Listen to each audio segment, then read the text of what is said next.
De ce fait, c'est Abdoulaye Babale qui est le nouveau directeur des élections en remplacement de Mohamed Sani Tanimou. Abdoulaye Babale, qui était jusqu'ici membre du conseil électoral, est ainsi nommé pour un mandat de 5 ans éventuellement renouvelable. Rappelons que la Direction générale des élections est responsable de la préparation et de la mise à disposition du matériel pour l'organisation des opérations électorales et référendaires sous la supervision du conseil électoral que préside toujours Samuel Fonkam Azou. L'autre décret présidentiel portant renouvellement de mandat de certains membres du conseil électoral de l'ECAM pour une période de 4 ans concerne Monseigneur Dieudonné Watio, Delphine Tchanga, Christopher Tikoutambe, Mohamedou Boubacar Nsangou Issofa et Pierre Titi Noël. Le premier décret signé du chef de l'État pourrait donc mettre un terme à ce conflit finalement analysé à la lecture des textes comme une affaire d'hommes entre la Direction générale des élections, alors tenue par Sani Tanimou, et le conseil électoral chapeauté jusqu'ici par Fonkam Azou. L'autre décret, le deuxième, vient clore le débat sur la caducité du mandat des membres du conseil électoral.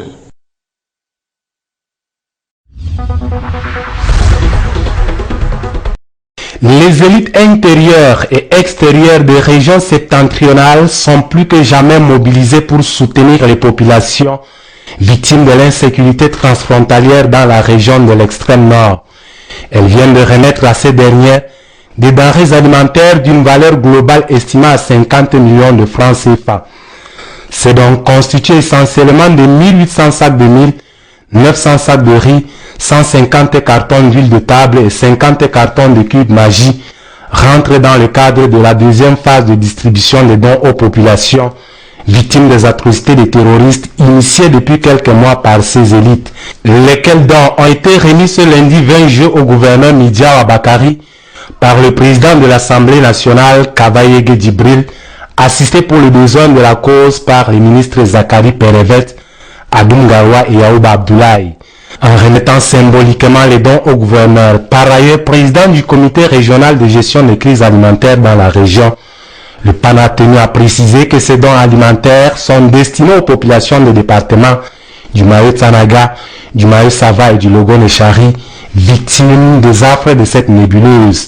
Dans ces unités administratives, 11 arrondissements sont concernés. Les dons réceptionnés par le gouverneur a été ensuite remis aux préfets concernés qui à leur tour vont les acheminer aux bénéficiaires. La distribution se réalisera sous la supervision des préfets assistés des autorités locales des forces de sécurité avec le concours des comités ad hoc locaux mis en place à cet effet dans leur territoire de compétences.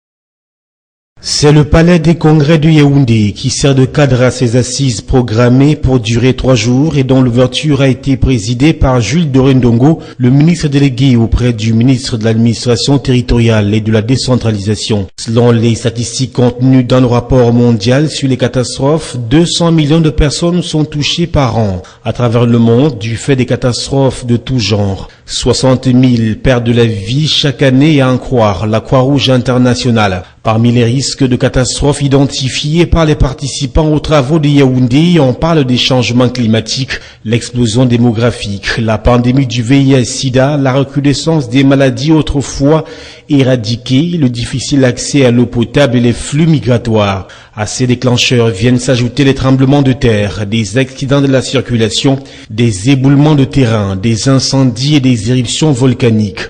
Pour ce qui est du contexte africain, le dit rapport fait mention de 573 000 personnes décédées à la suite des catastrophes survenues sur le continent noir au cours de la décennie 1981-1990 et des milliers d'autres qui perdent la vie chaque année du fait des accidents de la circulation avec comme conséquence de nombreuses perturbations de l'activité économique.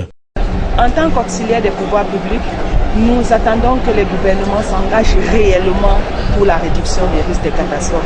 Parce que la Croix-Rouge peut faire tous les efforts, mais si le gouvernement auprès duquel elle travaille ne s'est pas engagé réellement, ce sera un travail vain.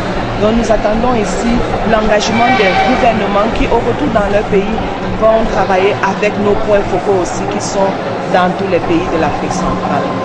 En Afrique centrale, les facteurs de vulnérabilité sont d'origine géologique, climatique, environnementale, sanitaire et anthropologique. Cette région à laquelle appartient le Cameroun est caractérisée par une diversité écologique, ethnique avec une biodiversité variée, source de catastrophes tant d'origine naturelle qu'humaine. Au Cameroun, les catastrophes sont légion. Les émissions de gaz toxiques dans le lac Nyos, les éruptions volcaniques du mont Cameroun, la catastrophe d'un SAM, des éboulements de terrain, des inondations à n'en point finir et une pléthore d'accidents de la circulation causant de très nombreux décès sont présentés comme un échantillon qui place le Cameroun dans la zone des nations à risque.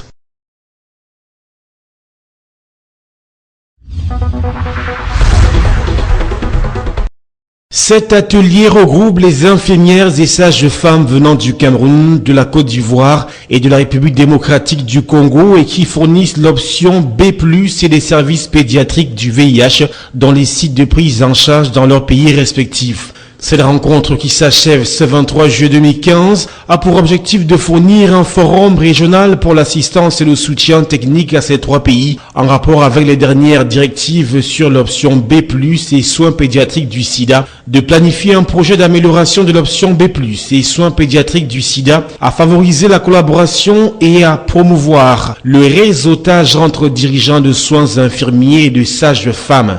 Élaborer notre plan stratégique pour l'option B+, qui est une option qui nécessite que chaque femme qui est testée positive au VIH est mise sous traitement directement. Donc nous voulons faire comme sur le paludisme. Quand vous avez le palud, dès que vous êtes testé positif, vous êtes sous traitement. Nous voyons pour raison pour laquelle si une femme est testée positive pendant la grossesse, on dit bien demain, bien après. Pour parvenir à une génération sans sida, il est primordial de protéger la santé des femmes enceintes et allaitantes vivant avec le VIH, prévenir l'infection chez les femmes et les filles en âge de procréer et aider les femmes et les filles vivant avec le virus à éviter les grossesses non désirées. Une génération sans sida peut devenir une réalité avec l'appui des partenariats entre les gouvernements, les bailleurs de fonds, la société civile et les communautés touchées. Et ce sont les infirmières et sages-femmes qui sont concernées. L'offre d'un traitement antirétroviral à vie aux femmes séropositives, enceintes ou allaitantes, quel que soit leur taux de cellules CD4, connu comme l'option B+, a été lancée afin de simplifier la mise en œuvre du traitement antirétroviral pour la prévention de la transition verticale de la mère à l'enfant. Au Cameroun, dans le cadre du programme de prévention de la transmission du VIH de la mère à l'enfant, le test de dépistage, les antirétroviraux et le bilan CD4 sont gratuits pour toutes les femmes enceintes séropositives et leurs nouveau-nés. L'objectif poursuivi est de faire à ce que le bébé qui n'a pas demandé à naître puisse venir au monde sans VIH.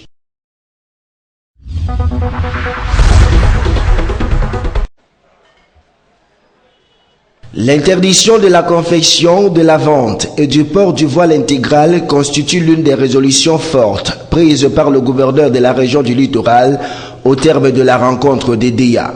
Rendue dans certains lieux publics à forte concentration musulmane au lendemain de cette décision, il nous a été donné de constater que le voile intégral, communément appelé niqab, était devenu rarissime sur le marché et faisait peu partie des habitudes vestimentaires des femmes musulmanes.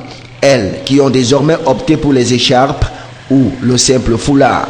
Certains commerçants rencontrés sur les lieux affirment que depuis l'infiltration sur le territoire camerounais des éléments de la secte islamiste Boko Haram, ils ont supprimé le voile intégral de leur comptoir de commerce. La décision prise par Joseph Betty Assomo vient ainsi attirer davantage l'attention de ceux qui pourraient encore être des adeptes de ce style vestimentaire. Outre cette mesure, le gouverneur de la région du littoral a annoncé pour les tout prochains jours l'établissement de la cartographie de toutes les mosquées que compte le littoral et le renforcement de la sécurité dans les agences de voyage et autres gares routières. Toutes ces mesures visent à éviter toute incursion des éléments de la secte islamiste Boko Haram dans la région du littoral et à assurer la sécurité des biens et des personnes en tout lieu et en tout temps.